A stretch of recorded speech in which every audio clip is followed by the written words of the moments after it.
So, your loved one needs some help or has fallen ill, and you need someone to look after them, but you have no idea where to begin to find the right care. Let's Talk Home Care with Aishling is here to help.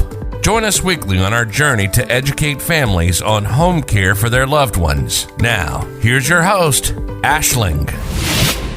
Well, hello there, everybody, and welcome to another episode of Let's Talk Home Care with Aishling. For those of you that are newer listeners, this podcast is about home care and everything that home care encompasses, to include the good, the bad, and the ugly. And I'm always doing nice programs and educating people about home care, and I don't talk too much about the ugly. But today we are going to talk about the ugly because it's something that does need to be addressed. And we're going to talk about a lot of different things that affect home care, affect agency owners, our staff, and all those other pieces as well. So I'm very excited to welcome another private duty, woman-owned business, a lady that I work with a lot, and we'll talk a little bit about that later on in the show. But I have known Sylvie for a couple of years now, and her name is Sylvie, and she has an agency in the city of Chicago, and her agency is called Senior Helping Seniors. So welcome, Sylvie. Hi. Nice, thank you for having me, Aishling. You're welcome. Such a short notice too. No, this is great. I've wanted to do this for such a long time, but obviously your day and my day is always crammed. So I'm delighted that we were able to do it today. So tell us real quick, Sylvie, why did you come into this business? Why did you open your own home care business? Tell me your story. So that's a long story because it started about over 30 years ago when I first moved to the US from France. I actually worked for a home care agency in Pennsylvania. And I really enjoyed the work.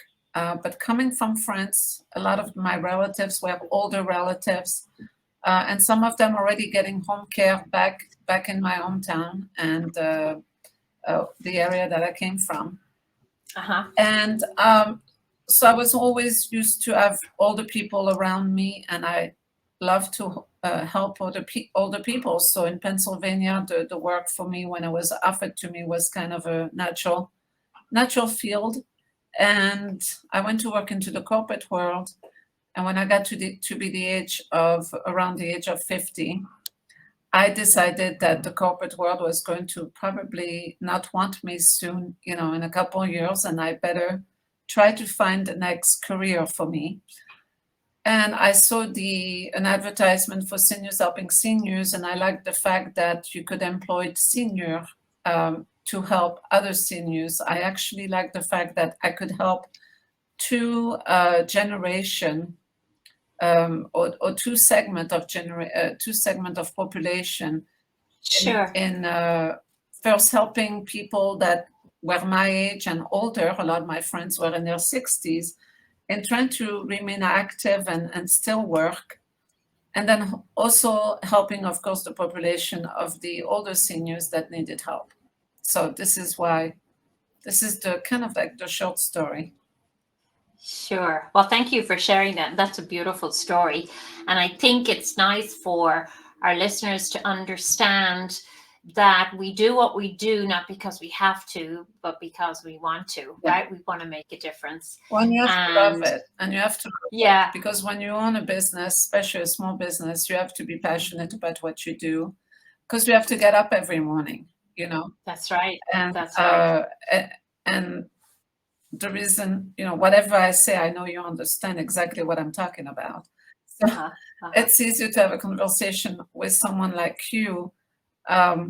But I actually enjoy helping people, and I do some of the caregiving myself. I just wish I could do more caregiving and less of the business, work that is involved in home care. And people that are listening to this podcast, some of them might know, but maybe a lot of them don't realize that it's very involved. There is a lot of pieces to this business that we have to handle every day on a daily basis. So caregiving, of course, has to take a side. For us, the business owner, we unfortunately cannot always do both. So. Right. And I'm glad that you actually opened with what you said. And first of all, I want to say I do understand what you're going through, and that's why we have such great conversations. And to be totally transparent, I think that's why I have such good collaborative relationships with so many agency owners that are in and out of the Home Care Association as well, because I get it. I go through the same pain points that you go through and every other agency owner. Yeah. And I'm not saying it's harder because we're women, but what I am saying is it's hard. And I want people to not feel sorry for us because we chose to do this line of work because we said we love it. But I also want to be transparent and say that there is a lot of days where sometimes you look at the day and how it falls apart, and you have all these fantastic ideas and things that you want to accomplish, and you go home, as is the case with you, because we talked about this yesterday, and you literally walk in the door, take off your makeup, and go straight to bed without even eating dinner because you just have no more energy. You just don't have it. So let's go back a little bit, Sylvie, if we can, and tell me a little bit about small business for you. Tell me some of the pieces. So there's multiple things that we juggle on a daily basis. So tell me a little bit about the business day to day where you struggle, all these different pieces. Give us a couple of samples of those things that hit your day. Well, the business side, I think I'm fine because I worked in a corporate world for many years. I would say about 20 years. I was in the corporate world at different function, did a lot of customer service, and that it's not too difficult. Other than you have to keep, you have to stay in touch with the rule and regulation of the city. In my case, because I have a business in the city, the state and the county. Today I was just on a webcast before this about, how as a small business in the state of Illinois, if we have over 25 employees, we have to offer them a retirement plan. I don't know if some people know that, but if you don't, you get in touch with me after this. But so that's one of the things. If you don't keep in touch with this thing, well, I think, and yesterday you told me something that I had heard of, but did not realize that it applied to me. And you know what I'm talking about. Yes, yes. And so my point is, you have to keep up with the rule, and that part of the business can be demanding because there's too many rules and it changes all the time. We went through COVID and the rule changed on a monthly basis. Do we wear the mask? Do we wear not? What are we doing today? Do we have to get tested? What is the deal? So as business owner, there's a lot of challenges. In touch. I mean, and the taxes. What about the taxes? We have, luckily, when I first started the business, I think I armed myself with people, not to help me, but right away, I think I went to the right sources to help me through everything. So I find myself an accountant right away, and I liked her right away. I've been working with her for 6 years. She was in Chicago, then moved to Florida, but she's still my accountant. And whenever I call her, she picks the phone up right away. Right. I got a good payroll company right away. I got a good CRM system right away. So whenever this changes, those people kind of like let me know of what's, what the rules are, and then you get on different newsletters. So the email itself is very involving. But Sylvie, just in the small samples of what you've just told, okay, we talked about being a woman business owner. We talked about navigating a home care business in the city of Chicago, in the state of Illinois, keeping up with all the regulations. you're talking now about taxes, you're talking about all the different things to do with COVID.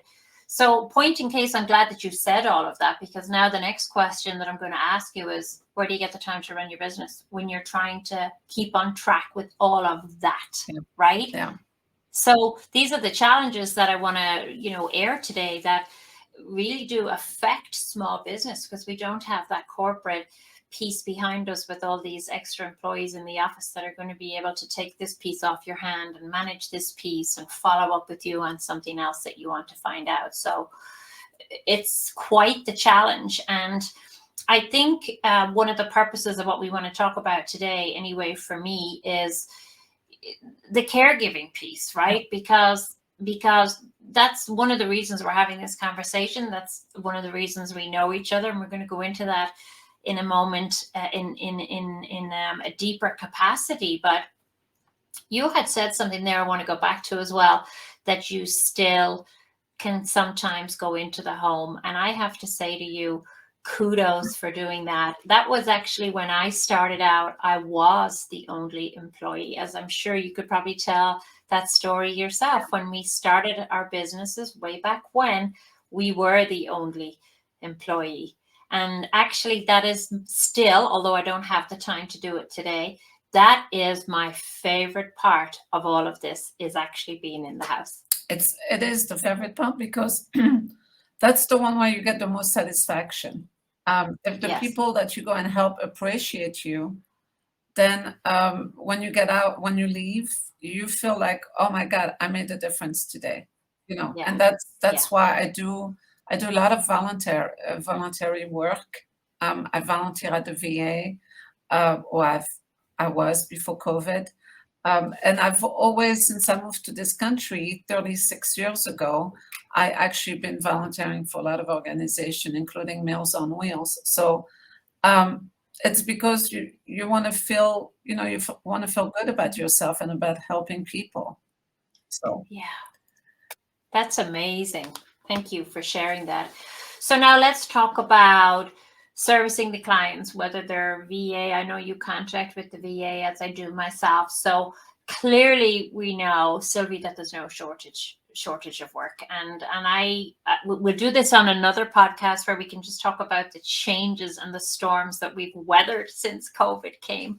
But let's go back to the main heartbeat of our business, which is the caregivers. I want you to tell me maybe 10 of the reasons, 10 of the most popular reasons that your caregivers either can't show up for you or let you down at the last minute. Can you give us some of those scenarios, maybe? Plenty. And before I start with caregiving, caregiving is really the front of the business, and if we don't do caregiving right, then it's not good for the business. Right. It's the most important. The caregiver that we send out there, they represent us. They represent our business, the things we have built. I agree. And of course, every day we hear some very interesting story about the reason why someone cannot go to work. When I was in the corporate world, we would laugh, at our colleague when they will call because they were late, because they could not show up to work. But in this business, we have like the most interesting story. So you get the car trouble, and often you have the same caregiver who come up with the same story, but they usually kind of like change. And they come up with the same issue, but they change the story a little bit. And those are the ones that are lying. So the car trouble, I think you and I talk about that. They break down on the highway, or there is a traffic jam on the highway. And I understand those. There's an accident on the highway. Oh, not today, there's a blow up tire. Today I lost the key of the car. And then you have the children issues. And so same thing, there's the children issues, but the children issue changes. The children, and often those are true because of COVID. A lot of times they have to take the kids out of school because of COVID issue. Sure. I had a caregiver, and I had to let her go after so many months of her calling off sick all the time. But her issue was, I fell today. The following week is like, my mom fell. The third week, my sister fell. And she had a falling story every single week, but it was a different person every time. And so we knew that Right. this was a lie. So we just could not go on anymore with her. Mm-hmm. And we really, in my case, we are trying to make sure that, you know, people, if they have an attendance issue, that we don't keep them. We just cannot keep them. And I have to really be, and you know, and this is on our deadline, on our handbook, but we have to make sure that reinforces. Another favorite of mine is, a lot of people don't have money on their bus card, and that often happens. And that's one that I can resolve for people, but the rest I usually cannot resolve. So. Right. And I hear what you're saying, because we have talked already extensively this week, and I'll be transparent as well and say that I have exactly the same issues, you know, and I do understand that people don't have money for gas, and I do understand that they get a blowout or a flat tire, or the radiator blew in the car, or there's traffic, all of that. I get all of that. But I think one of the pain points for me, personally, because I'm a very transparent and honest person to begin with, I figured there's no point in lying, because lies always come back to bite you in the butt. Always. And I always tell caregivers that when I interview them, that I'll put up with, you know, some things, but I won't put up with lying, because it puts us down a road on a point of no return. And at the end of the day, it's actually the client that gets hurt, because they go without service, or we're changing a caregiver at the last minute, or we can't provide service. And that simply isn't fair, because what you had said at the beginning is, the reason we do what we do is to provide customer service because we love helping seniors, right? Yeah. So do you feel, because I know I feel this, certainly since COVID hit, do you feel that every day you're like a firefighter? I know when I come in here in the morning, my days are 12, 14, 15-hour days every single day of the week, not even just Monday through Friday. And one fire literally is like a domino effect. It knocks your whole day out of kilter. Do you have that same issue? It does. This happened to me yesterday. I think I had about 3 crises and came to the office. And at 3:00, I felt like I had not even started my day, because I was handling crisis from 8 in the morning to 3:00 in the afternoon. And I'm like, I've got to get some stuff done. And I realized, my God, I'm not going to even get home to 10:00 tonight. But I eventually decided at 7:00, that's it. I'm going home. I will get the work done tomorrow. This can wait. Tomorrow I had to prioritize. But I mean, what is it? 8 to 3 in the afternoon. So that's 3. That's 8 hours of crisis. And I think I got about 20 plus phone call regarding one issue. And with it, there was a bunch of texts. So it's very time consuming, the crisis. It's very frustrating too, because back to what we had said earlier, you know, being honest right off the bat would actually give us more time to solve the issue at hand, to replace the shift, and to, in actual fact, try and find another caregiver, instead of that lack of honesty up front, to where we're thinking, well, maybe they'll be able to make it, or maybe they'll pick up the phone and I'll just follow up again. And that's another issue that I have struggled with for a long time, that the caregivers don't have their voicemails set up, or their voicemail boxes are full, or it goes straight to their message minder, which means their phone isn't charged. Do you have that same issue as well? Yeah, I do. And when we do orientation, we go over, you know, texting versus email or communication. We go over, we have a page and a half on communication. And what I've found is, a lot of people are technology challenged. We have mature caregivers, so we might have a little more of that. But even the younger ones, they don't know how to use their phone. They use their phone to play games or do other things. But when it comes to a simple text or an email, they don't know how to handle it. It is frustrating, because I use all 3 ways, meaning, voicemail, text, and email. Mhm. And I have to sometimes communicate those three different ways, and I might only I know. reach 25% of the people that work for me. So how am I supposed to Yes. communicate the rest to 75%? Mhm. For Mhm. example, we have benefits that we have, and I want to be able to communicate that to people. And actually, a good example during COVID, we wanted to know who was vaccinated. So what I wanted to do was to keep a record of the people's vaccination dates, and to do that, if I call each person, it would take me forever because I didn't, Sure. they were not reaching out to me. So this is what I did. We sent a letter to every single one of them. We enclose a return stamp envelope for them Mhm. to return Mhm. their vaccination card, a copy of the vaccination card. And I don't even think we got 25% response. And one day I Mhm. called one of the girls. I said, "Did you get a letter from me?" "Oh, I read the first sentence and I put it aside." And I'm like, "But did you see the return stamp envelope in it?" And it meant that you had to send me something back. Mhm. Anyway, Mhm. I think we received only 5 out of 30. Yeah. Yeah. 5 response. It's unbelievable. And I can relate to exactly what you're saying, and I don't know what software you use or if you have software, but I find myself very challenged with that as well as to how are you supposed to communicate? Because everybody says the caregivers want text, then some give text and they say, no, don't text me. I don't want text. Call me. Then you call and the voicemail's not set up or the voicemail box is full. Then the next thing is, well, I'll send an email through the system.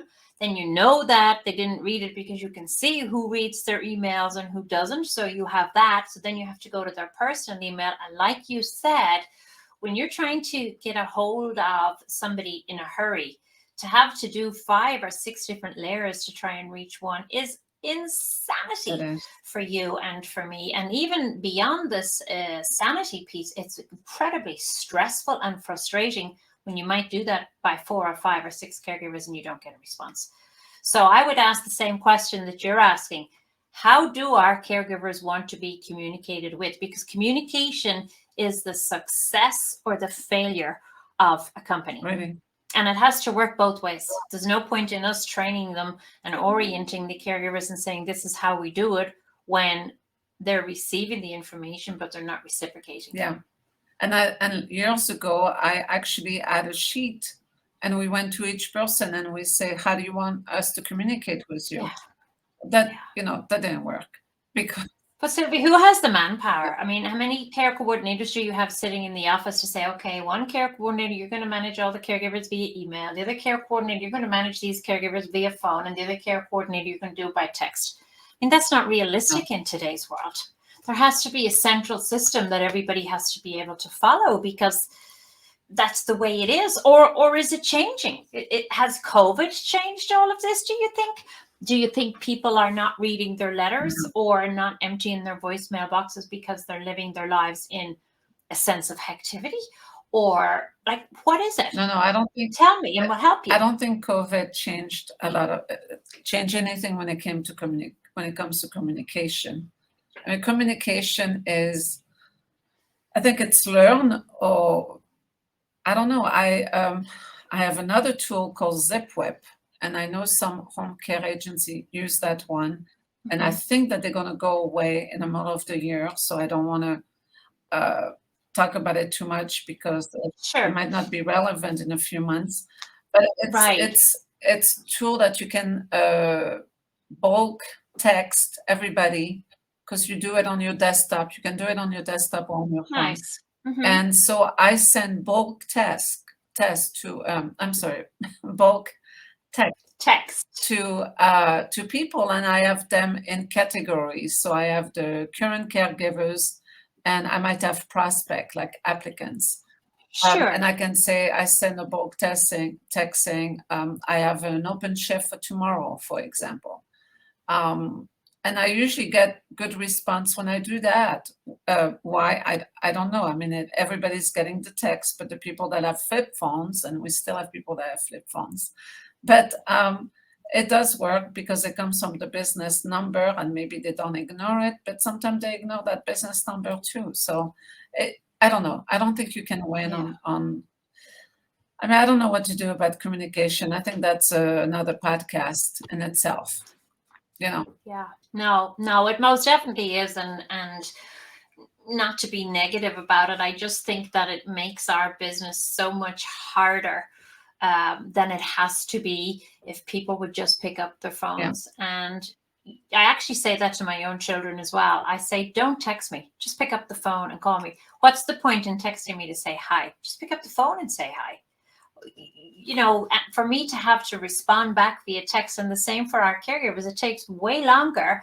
And I actually think the communication is clearer when you're able to talk to a caregiver on the phone, because you can hear what they're not saying. It is. And you can hear the indecisiveness, or I'm not sure, to where you as the agency owner can say, okay, Sylvie, tell me why you don't think that won't work for you, or tell me why you think, you won't be able to do that. Tell me. Talk to me about it, right? Whereas you can't do that in a text. Yeah, and the younger generation, they think that texting is communicating, but texting is not communicating. And we emphasize on that when they come to orientation. Is text is for simple, I don't know how we word it in the book, but it's content or whatever to be used. So when my caregivers told me, but you told me, and I'm like, no, I did not tell you, but really, I send them a text, and it's just not the same thing.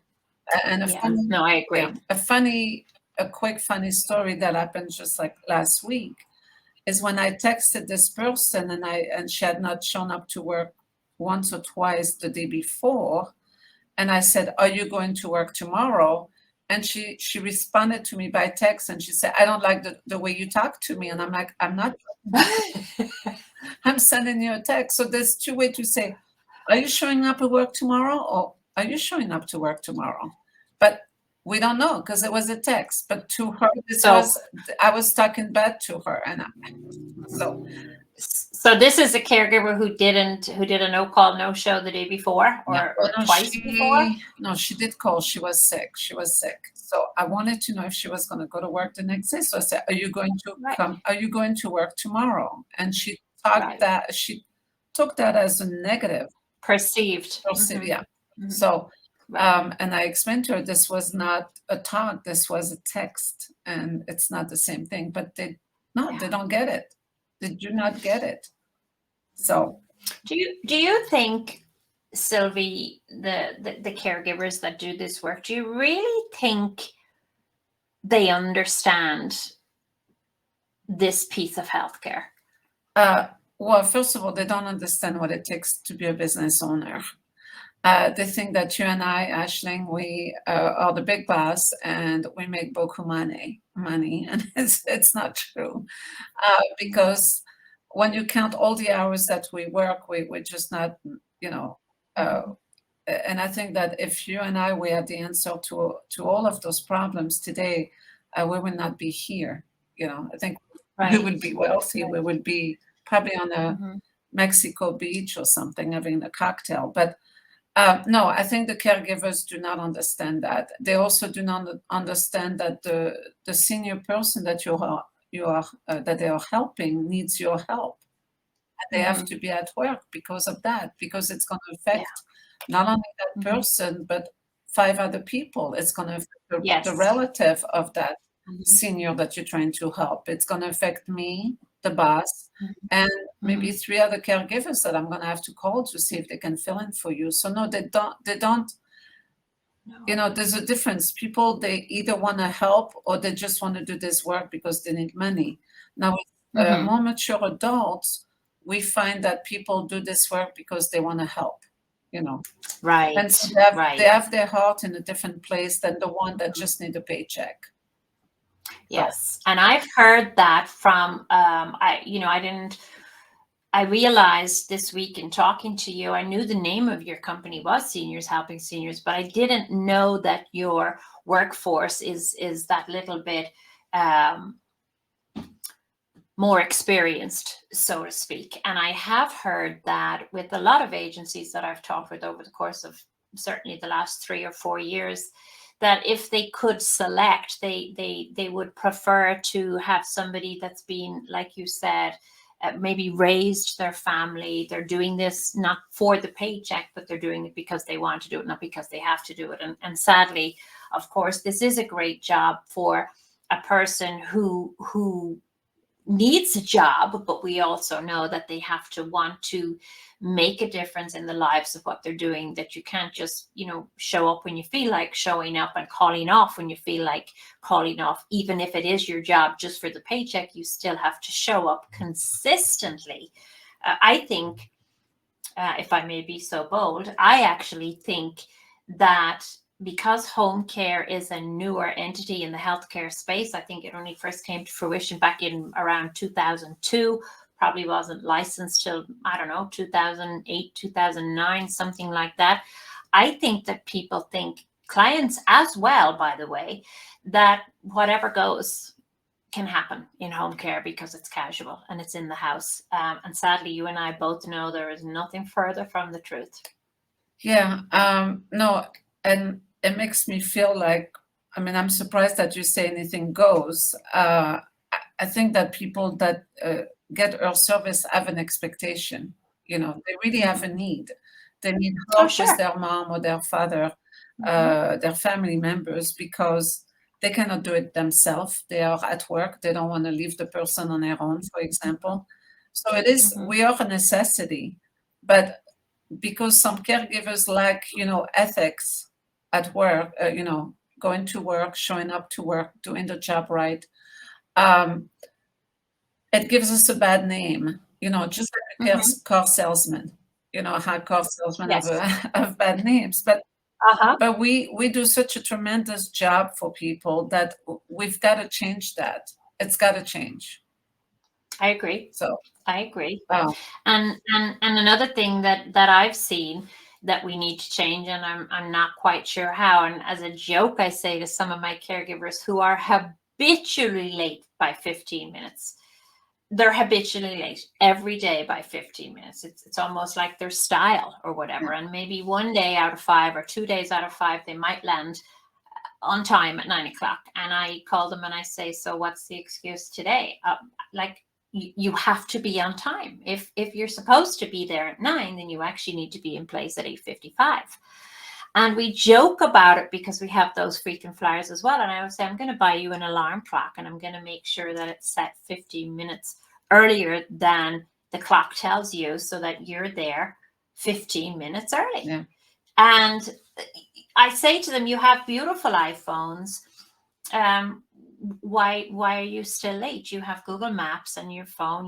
We give that in our software as well. You can click on where we're sending you from your home to the client's house, so you know exactly the distance. So that's like planning, Sylvie. That's like a life skill that we nearly need to be able to teach the caregivers, that they actually understand how to plan their day and how to be up on time and to plan for that issue on the highway. Because let's be honest, the best of caregivers who are there a lot of time on time every day, they all leave the house earlier than they're supposed to, just in case they encounter a traffic jam or, we'll say, an ambulance or an accident or something. So this is where we need to educate the caregivers. All the training that we do is fine, but there's so much more that we're not doing about the punctuality, the accountability, the roles and responsibilities, the professionalism, the ethical piece of it, and that's not there. And I think as home care owners, we assume that a lot of that is there, and it's not. And we need to do extensive training in that. So I think it's a social. First of all, people the way they are raised, they're lacking a lot of skills. And so when they get to the job force, they are lacking the necessary skill to have a job, which is being on time, be responsible, be respectful, communication. There's a lot of pieces. I could go on and on.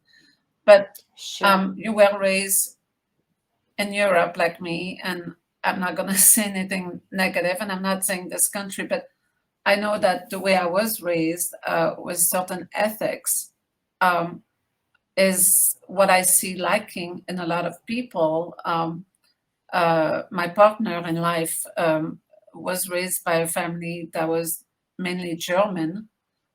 He was born here in Chicago, but he has ethics. He was taught those pure ethics of, and he was a teacher. He had to drive an hour to get to work to go and teach, a school of rowdy kids.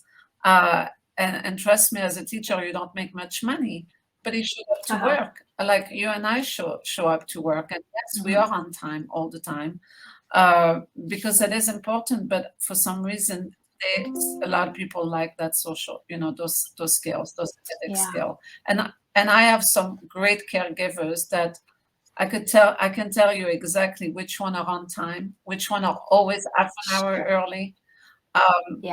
And I do appreciate them, for that, for them being on time. So I sometimes find that, for the challenges that we have every day, and I have fabulous caregivers as well. And to be honest with you, I don't believe I have any bad caregivers. I have seen patterns of unaccountable caregivers come through, and my policy, I'm very strict. You're late, I'll give you one or two chances. That's it. But the habitual thing, no. We have to move on. As you and I had talked about yesterday, we had both fired a caregiver each yesterday for instances and things that happened due to punctuality and not showing up on time, which is so sad, because I understand we are living in very challenging times as well. But I think for me, one of the most frustrating things is there's only so much as a business owner that we can do, and a lot of it has to come from their side, as in there's stuff that you have to figure out to make this work, because we can only move so many things around to facilitate the needs and the requests of folks today. Like, for example, you said the childcare. I mean, that's a huge challenge for our caregivers today, not having anybody to mind their children. They need to work, they need the money, they're good caregivers, but they don't potentially have a car, or they have a car, but it's not a working car and they can't afford to get it fixed, or they're sharing a car. So there's so many challenges today that I didn't see 10 years ago when I started this business first. It seems to me that the COVID has really impacted everybody in a lot more ways than we really truly know about. And as business owners, we're bending over backwards and jumping up and down, balancing everything to try and get people and encourage people to actually come to work and to stay at work consistently. And we offer them incentive to stay. But I don't know, I've never had children. Have you? And I know you've raised children, because you mentioned you had children. 20 years ago, if your kids, if there was an issue with your kids and you had to be at work, what did you do? You had to go to work.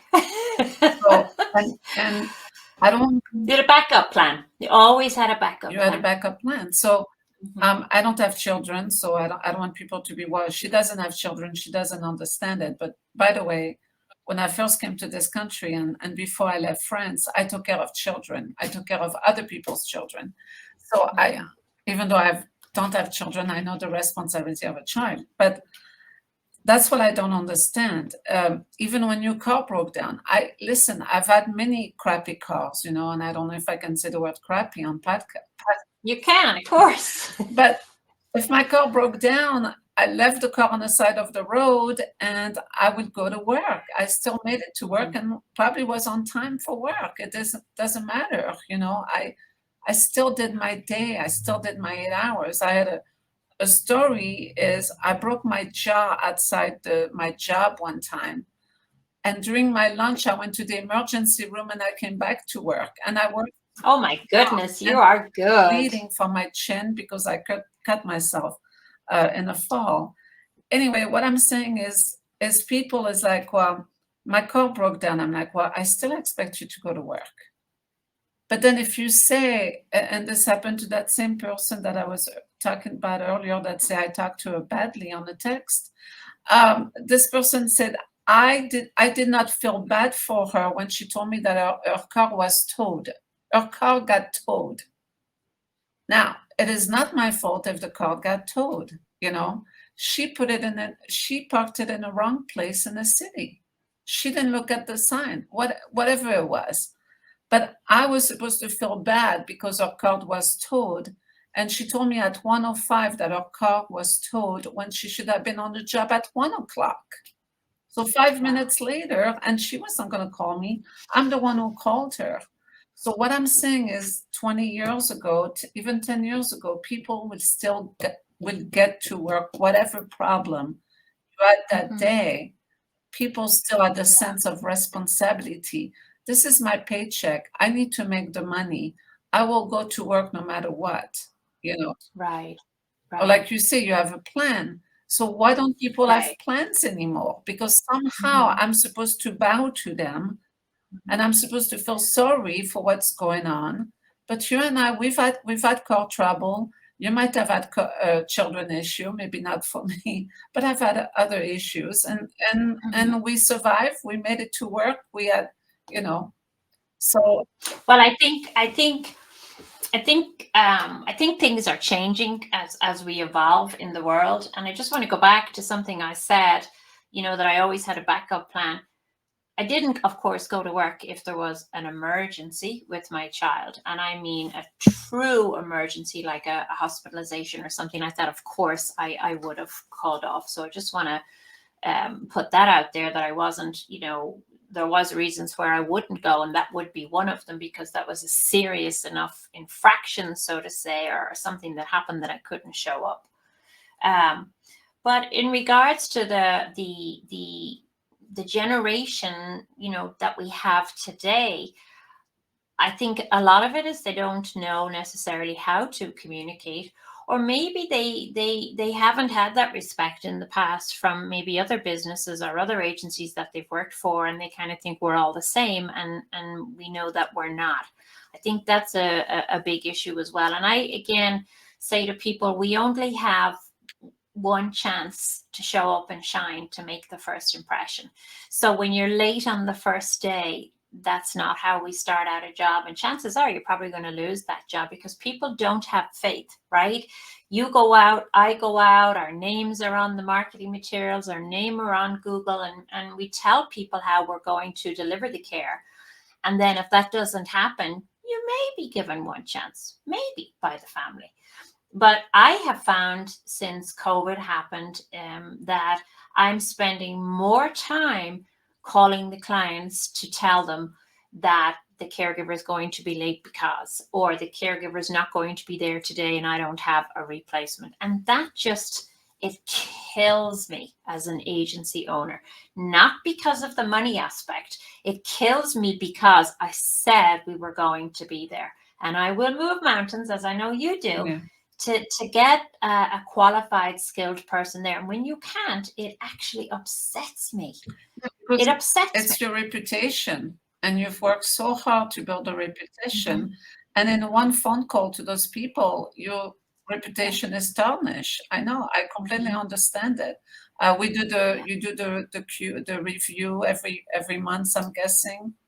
Do you do the review and you get rated?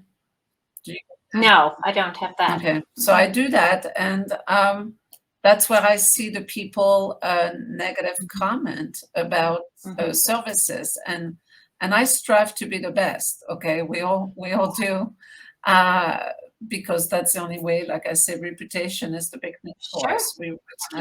Yeah, and a caregiver can just ruin your reputation in just 1 minute for you. They will. So. Yeah, it is difficult. It is difficult to make the calls.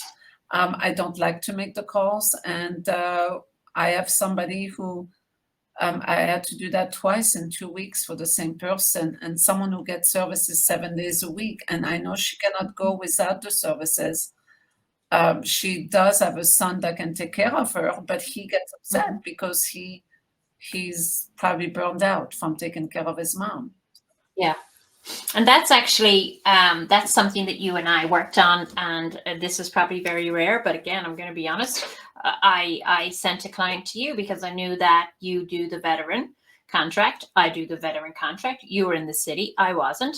And same thing, my heart broke when my caregiver needed to take a vacation, and not one caregiver would drive to the city for me. Yeah. They just wouldn't do it. And after 3 days of calling that client to say, I'm really sorry, I don't have a caregiver again today, that's when I picked up the phone to you and I just said, okay, enough of this madness. This is a problem that's not going to go away. So you and I were able to collaborate. And I know you have a fabulous caregiver in there with her now that lives a lot closer, and we solved that problem.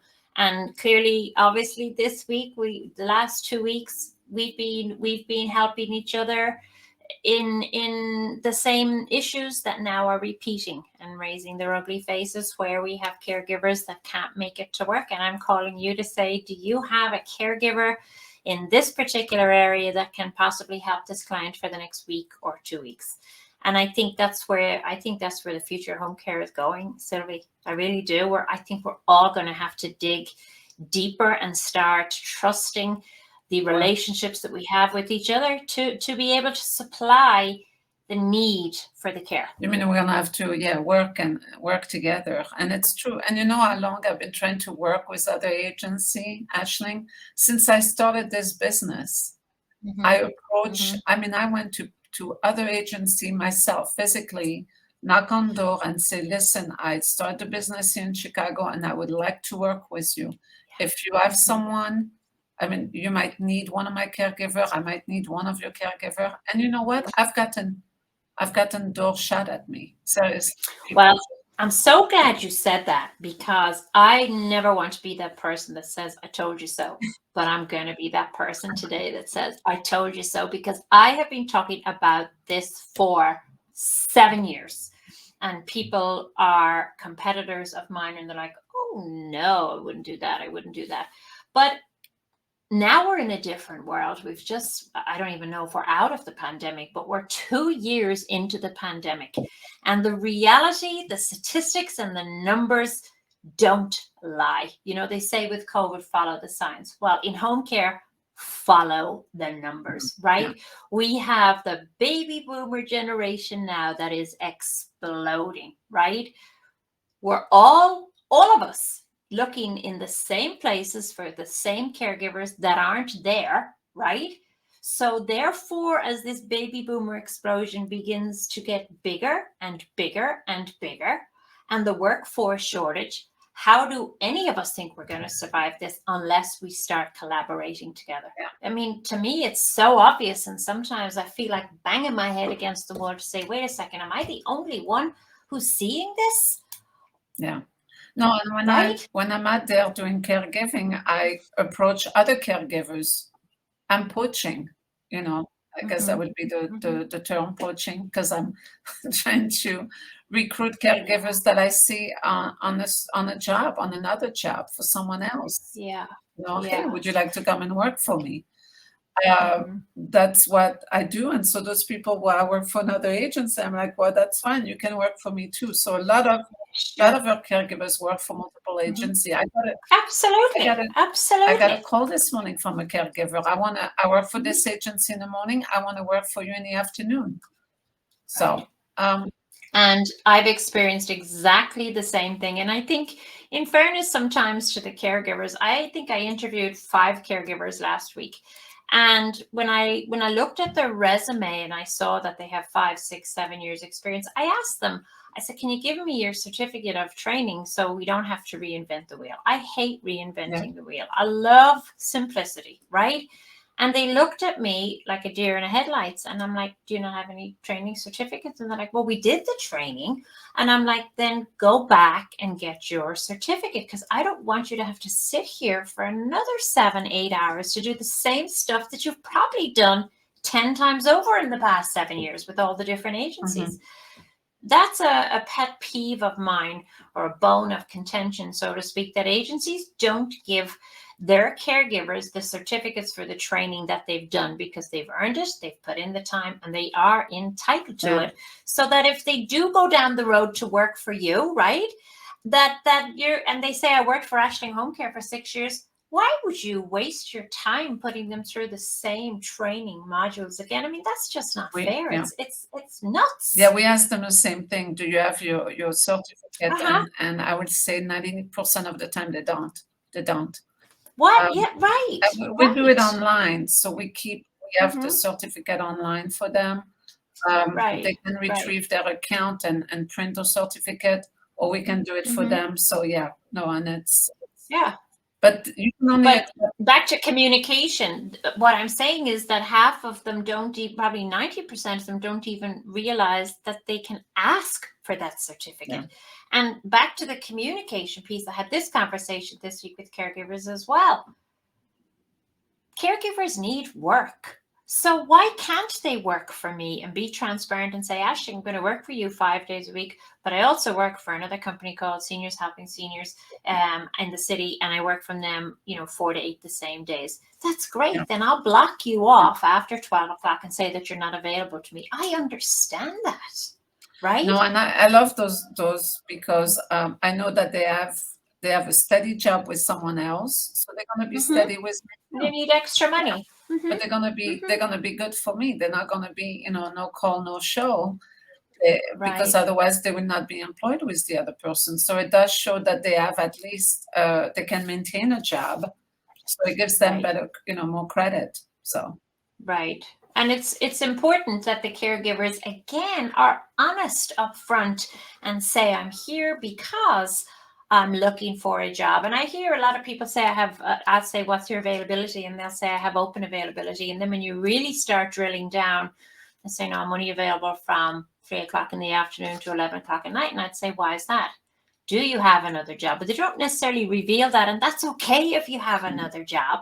Now, if you're telling me the truth, then I know to block you for that time, and I won't be wasting my time trying to text you or broadcast you to say, are you available? So I squeeze that information out of the caregivers all the time. In fact, I'm always watching for what they're not telling me.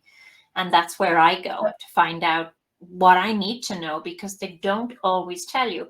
And I can work with anybody, as I suppose you can yourself, when you know what you know. It's the pieces that you don't know is the pieces that waste so much of our valuable time. Yeah.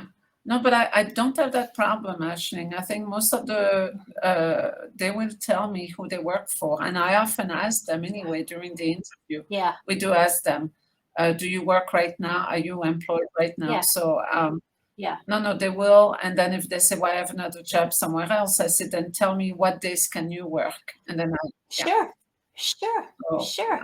And that's a piece that I always like to iron out with the caregivers as well. It is okay to work for a other agency or two. We have caregivers who work for multiple agencies. But again, just the transparency up front so that you can start to put the pieces of the puzzle together. But you can't do that when you don't have all the other pieces of the puzzle that you need. So that brings me to the next question, and we kind of brushed on it, touched on it a little bit a while ago. Do you think the caregivers respect you as the business owner? So I would say the good ones, I think, do respect me, and they do don't, but those are the ones that understand what it takes to be a business owner and to run this business, and to be there for the receivers, the person receiving the services. I think the one that don't respect me are probably the one that are, the no call, no show. Those are the one that thinks that when you text them, it's a communication. I mean, the one that don't seem to appreciate all that you do. I'm sorry. Appreciate all that you do. Yeah, and you do a ton for them, and yes, once in a while they do tell you they appreciate you, but respect. And oh my God, I don't know, maybe you've gotten that one, but people have told me, like, I have to respect them before they can respect me, and I'm thinking, okay, hold on, because I respect people, I think, when I talk to them, but I'm also the one whose name is on a paycheck, but they want respect. And I think those might not understand the word respect. So anyway, that question is a difficult one for me to answer. But as a business owner, I think that we should be respected. I know that when I had a job, I respect my boss, and he was not always the one writing the paycheck because I worked for corporation. So the corporation, you had to respect the corporation and the people that work for that corporation. So I don't know. What do you think? Maybe I should ask you the question. I think they do. I think, again, back to the communication, I think it's very important from the get-go that you're both entering into a relationship of mutual respect. And I respect everybody, but I expect everybody to be as honest with me and as transparent that I am towards them. So again, I always address the elephant in the room, and I say this up front. I don't want to waste your time, your valuable time, and I certainly don't want you to waste mine either. So let's get down to the nitty-gritties of why you can't work 7 to 3. I don't need to know where you work, but does that mean that you're not available? Yes, okay. They're the things that I kind of drill down, and I think they do respect me because I say it in a very nice way. And I'll give you an example. If you have, we'll say, a caregiver who's working 2 jobs and they're only available at nighttime from 10 until 11. And they might come in for an interview and say they have open availability, but then when we're having the interview, they'll say, well, actually, I can only do nights.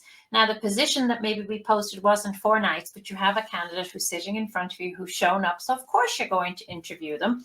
And when I, again, drill down, I'll say, well, you have very limited, we'll say, availability, and I don't have a shift at the moment for nights, but tell me why it is that you want to do nights, because let's face it, a lot of people don't want to do nights. And they'll say that just works for my schedule, and I'll still drill down and say, so does that mean that you have a job somewhere else and that you want to go from there to go to work for me? And they'll say yes. And then straight off the bat, I will be honest and transparent, and I will say, well, okay, so we have a no sleeping policy on our night shift. So tell me how it is that you're going to be able to stand on your feet and work 24/7. It's not humanly possible. So when you present it like that, they're like, oh, yes, you're right. It's not. It might be something that can be done one night, but it's not something that can be done continuously, right? Yep. So I think they respect me because I am honest and transparent and say, but we can't have caregivers falling asleep on the job, because would you pay for somebody to come to your house and watch your parent and you find them sleeping on the couch? It's not a good representation of the agency, right? Yeah. And people don't have that sort of money today. So I always kind of reverse the situation so that they understand home care. And again, back to what we talked about earlier, you and I understand the expectations of the client, right?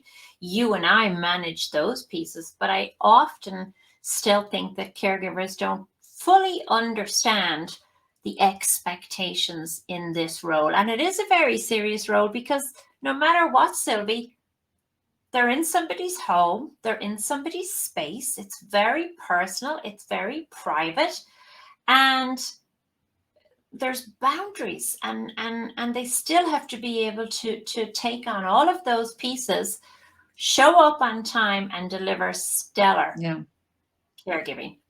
There's a lot of pieces. I actually don't think myself, I don't think the training is enough that we're doing, and everybody that listens to this will probably say, stop, don't say that. But what I mean is there's massive room for improvement. For sure. I agree with you because we talked about, there is something that I would love to teach is we were talking about the phone, how to use your phone. You know how many times I have a caregiver with me with their phone in front of me? Usually it's a smartphone. I say, do you mind if I, give me your phone? Do you mind if I hold your phone? And I show them, you need, and I start organizing their phone because I'm like, this is why you're missing the call. They don't have the phone icon in the right place and they miss the call. And so I think I've been thinking about that, about having a class on phone. And we could go on and on. We could have classes on a lot of things. I offered, one time there was an organization that wanted me to go and talk to them. and I was going to go talk to them on work ethics. It was for people that were rejoining the workforce, and I wanted to emphasize, to those people. Most of them were male. You got to show up to work on time. I was going to go over that stuff for them. There's a ton of classes we could have, and I know you have a school already, so get going, Aishling. You have to. I'm working on it. I actually have a course developed. Oh, okay. And it's called The Finishing Touches, but it's not launched yet. That's coming. That is coming. And it does incorporate some of those things because, in fairness, again, back to the caregivers, you had said, we're a different generation. Things today, Sylvie, are just faster and quicker, and technology seems to be taking over, but I don't know if we've really improved the communication. Actually, I think it's gone backwards. And so maybe, we need a communication class for sure. Yeah. We need to teach them, and those are, like I said, skills that they should have learned a long time ago, growing up. And I don't know what kind of schooling they have. I didn't go to school here. I did go to school here for some. I did my administration management classes here. I did other classes, but I didn't do my high school. And all. And neither did I. I obviously did mine in Ireland as well, so I don't know. But I'm just saying, for example, when I did grow up in Ireland, we had a subject called home economics, and you had to learn how to iron, you had to learn how to sew, you had to learn how to make a dinner, you had to learn how to make pastry, you had to learn how to pot flour. I mean, all of that was part of home economics. I don't know if they have that in the school systems here today, but I definitely think it's something that we need to try and either get back into the school system. In addition to, you had said the basic soft skills like punctuality, professionalism, and all those. Yes. Well, yes. So another one.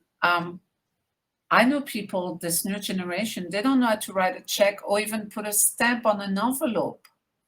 I was at the post office and someone came to me the other day and says, where do you put the stamp on this thing? I'm like, you're kidding me, like on the top right corner. Or someone came to my office and didn't know how to write an envelope. Right. But Sylvie, I have to take the caregiver side on that, we'll say, or this generation side on that. And here's why. Because you and I learned that, our generation learned all of that in school. Today, in some of the schools, they're taking away the handwriting and having kids do stuff on iPads. So they're a product of what's going on in the schools. And I'm not sure who makes those decisions to take these things out or to put them back in. But in fairness, if they haven't been taught that, how possibly could they know that, right? No. I know it is like in the school system, and I know that you and I could talk about maybe classes, definitely. We can take that, for sure. off podcast. So we've advanced, but we in some sense, but in other senses, we've actually gone backwards. And that's one of the things that I feel is badly needed, is a history class for all the caregivers, so that they actually understand the people, the generation that you're taking care of, because these people were tough. They were never late, right?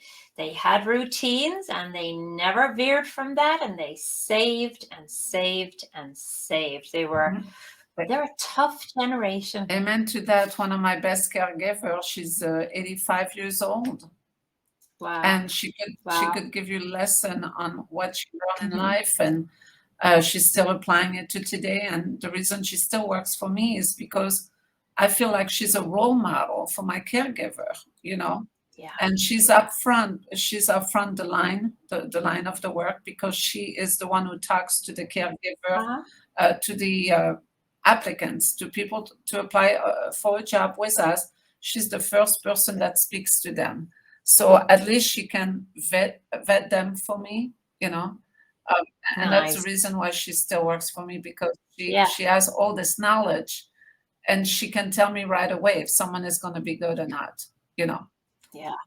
I actually, somebody told me once, and it's so true, because I am kind of working on a big sister, little sister, big brother, little brother program here, where the younger, we'll say applicants or the CNAs that are coming in can be matched up with our more tenured caregivers, experienced caregivers. I think it would be a fabulous program to put out there, and it's something that I'm trying at the moment to put together.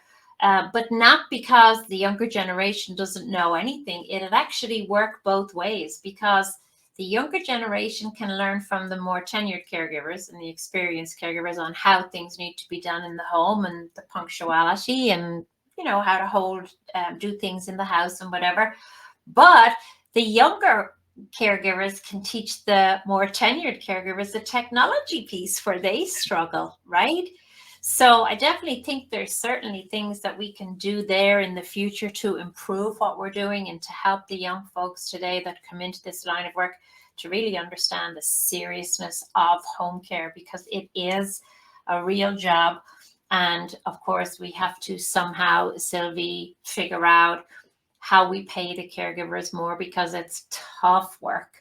But that'll only happen when we figure out how the generation that's paying for the care can be covered by Medicare or some sort of a payment that's subsidized by the government, because right now it's all private pay.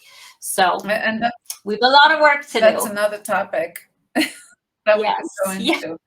into, just because I know, and I don't know if you want to go into that today. We'll have a whole other podcast just for Just for that. that. But I want to thank you, Sylvie, for coming on today. I can't believe that this hour has passed, as it always does. It flies by. It's been my complete pleasure to actually meet you face to face, even though we've been working together back and forth for the last 2 years. We met. And We met already. Yes? Do you remember? No, I don't. No, When did we You meet? don't remember? No. How long? Oak Brook, and I think it was before COVID, at one of At the symposium or something? yeah, yeah. You don't remember? You approached me. No, I don't. Yeah, I don't. Now I'll probably get off this podcast and I'll go No, back like- in my mind. I'll be like, oh, now I remember. yeah. No, and I don't look my best today, and that's the reason why you want to see my face. But I didn't have time to put on my good face today. So Yeah. Well, I know that we have been talking back and forth for a long time. So I think we're going to do great things together in the future. And I want to thank you for sharing, your struggles and your pain points and your suggestions for how we can change things moving forward. Thank you for serving all of the clients, receivers, as you call them, of your care in the city of Chicago. For all the work you do, I do thank you. You're welcome, and we'll be in touch soon, and I look forward to chatting to you again. All right. Bye, everybody. Thanks, Sylvie. Bye. Sloan. Bye-bye.